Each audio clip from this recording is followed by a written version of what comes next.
नमस्कार भाई लोग, हमारा नाम बा अजय और आप लोगन देख रहा बानी भोजपुरी बवाल।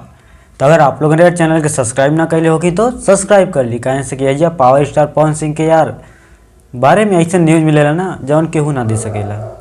यार पावर स्टार पवन सिंह के एगो गाना आयल है बीच जयमाल पे, ना समझ में आवत बाटे ई गाना सैड सॉन्ग हवे कि यार जयमाल पे बजे वाला गाना हवे कि कहाँ बजे वाला गाना हवे। कहें से कि यार लगन में तो यार डीजे पे तो ना बजी, कहें से कि ऐसा गाना डीजे पे बजी तो मार होके तो तय बाटे। वैसे भी पावर स्टार पवन सिंह गाना दे लें तो बिना मार होके वो गाना यार वायरल ही ना होके बोला। ये गाना यार ऐसा ना समझ में आवत बाटे कि गाना यार देने तो देने के करता है। हाँ लेकिन एक बात है, ये गाना ज़्यादातर यार ना जेकर जेकर दिल टूटल बाटे ई लगन में ओकरा ताई बा।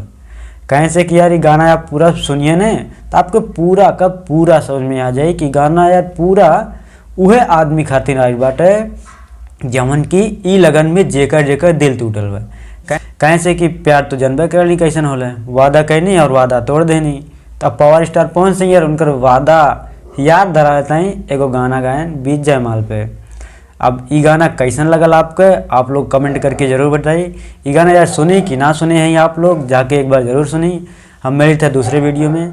अगर यार आप लोग चैनल के सब्सक्राइब ना कैले होंगे तो सब्सक्राइब कर ली। कहें से कि पावर स्टार से संबंधित यार वीडियो तो मिलबे करेला और कुछ अलग भी भोजपुरी न्यूज़ भी मिलेला। कहें से कि यार भोजपुरी इंडस्ट्री ऐसा इंडस्ट्री बन गई बा जेमा बिना विवाद होके तो आगे कुछ बढ़ेला ना। जब तक के विवाद में घिरी ना तब तक यार वो गाना के पता ना चली गाना के गैले से के कर गौले से। अगर वो यार खाली वॉइस देते हो ना, अगर वो गाना में डांस ना करें तो पता नहीं लगे कि नहीं गाना आयल है।